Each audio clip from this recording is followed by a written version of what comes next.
Assalamualaikum warahmatullahi wabarakatuh.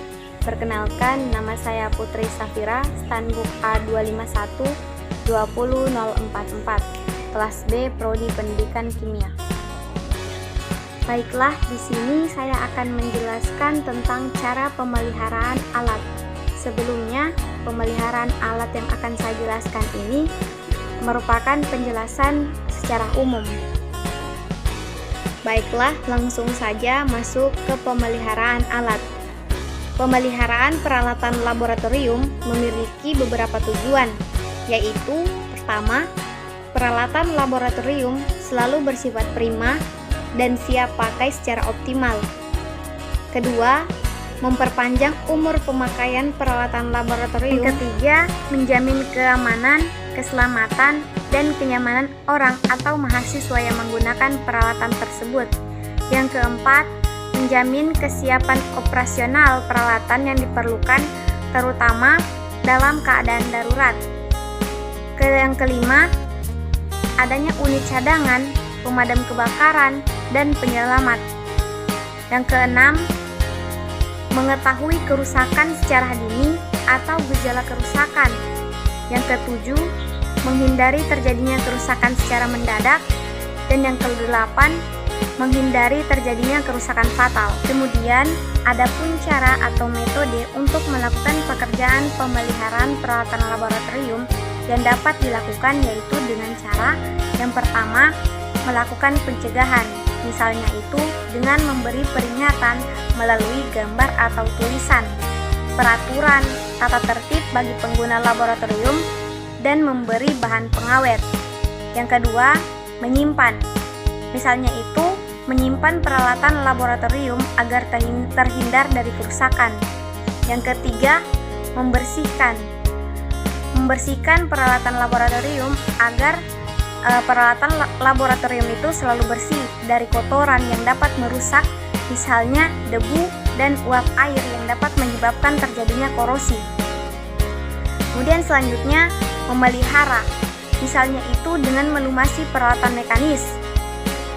Selanjutnya, memeriksa atau mengecek kondisi peralatan laboratorium untuk mengetahui adanya gejala kerusakan. Kemudian selanjutnya itu menyetel kembali atau tune up, kalibrasi alat agar fasilitas atau peralatan dalam kondisi normal atau standar. Kemudian memperbaiki kerusakan ringan yang terjadi pada peralatan laboratorium pada batas tingkat kerusakan tertentu yang masih mungkin dapat diperbaiki sendiri sehingga siap dipakai. Dan yang terakhir, mengganti komponen-komponen peralatan laboratorium yang rusak. Adapun keberhasilan suatu percobaan kimia tergantung pada ketelitian bekerja dan penggunaan alat-alat bersih. Alat-alat yang bersih sangat diperlukan untuk mencapai keberhasilan percobaan. Misalnya itu gelas ukur, pipet, buret yang kotor dapat menghasilkan pengukuran yang salah. Biasakan alat-alat yang berada di dalam laboratorium itu disimpan secara rapi dan dalam keadaan bersih. Biasakan membersihkan alat-alat segera setelah dipakai. Umumnya, alat-alat yang baru dipakai mudah dibersihkan. Alat-alat kaca seperti tabung reaksi, gelas ukur, gelas kimia, labu Erlenmeyer, dan pipet setelah dipakai itu dapat dibersihkan dengan larutan deterjen atau sabun. Kemudian, dibilas dengan air leding. Dalam beberapa hal, alat-alat ini perlu lagi dibilas dengan air suling. Alat-alat kaca yang mengandung sisa-sisa zat kimia bisa tidak segera dibersihkan. Itu dapat menyebabkan noda-noda pada kaca tersebut sukar atau tidak dapat dibersihkan dengan larutan deterjen atau air sabun.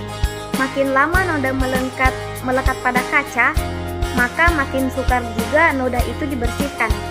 Untuk menjaga dari kerusakan, alat-alat perlu diketahui sifat-sifat dasar dari alat tersebut.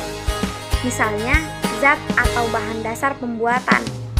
Bahan dasar alat harus diketahui agar penyimpanan dan penggunaannya itu dapat dikontrol. Misalnya, alat gelas yang akan dipakai untuk pemanasan. harus dipilih dari bahan yang tahan panas.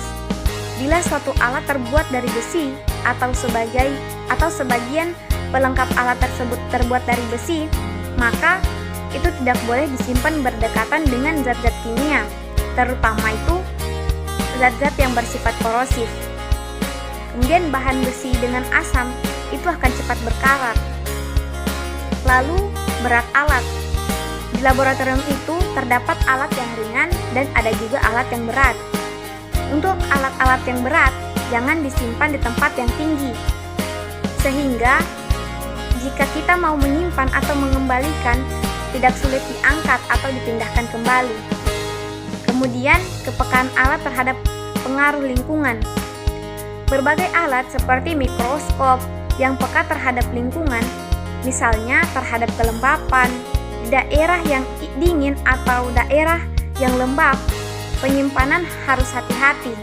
Karena pada daerah lembab, bila alat disimpan dalam lemari, kemungkinan besar itu akan ditumbuhi jamur. Lalu lensa itu harus dijaga, jangan sampai berjamur. Karena lensa objektif dan okuler itu cepat berjamur di daerah lembab. Adapun salah satu cara untuk mencegah pengaruh kelembapan di lemari penyimpanan itu dipasang lampu listrik, sehingga udara dalam lemari menjadi lebih kering. Mikroskop harus disimpan dalam kotaknya dan diberi zat absorpsi atau silika gel. Kemudian selanjutnya pengaruh bahan kimia. Dalam laboratorium itu terdapat zat-zat kimia. Beberapa zat kimia terutama yang bersifat korosif itu dapat mempengaruhi atau merusak alat. Oleh karena itu, zat-zat kimia harus disimpan berjauhan dari alat-alat, terutama alat-alat yang terbuat dari logam. Alat-alat yang menggunakan baterai kering, bila selesai digunakan, baterai harus dikeluarkan dan alat harus disimpan dalam keadaan turn off atau sleep, misalnya pH meter dan komparator lingkungan. Kemudian selanjutnya pengaruh alat yang satu dengan yang lain. Dalam penyimpanan alat perlu diperhatikan bahwa alat yang terbuat dari logam harus dipisahkan dari alat yang terbuat dari gelas. Beberapa alat yang diset dan terdiri dari alat logam dan kaca, misalnya respirometer sederhana, dan fotometer. Selain alat itu sendiri, dibutuhkan standarnya. Setiap alat yang berkombinasi dari logam sampai kaca, sedapat mungkin dalam penyimpanannya dipisahkan. Pada waktu hendak dipakai, barulah dipasang atau diset. Magnet jangan disimpan dekat alat-alat yang sensitif pada magnet. Stopwatch dapat kehilangan kestabilan bila disimpan berdekatan dengan magnet. Sekian penjelasan saya.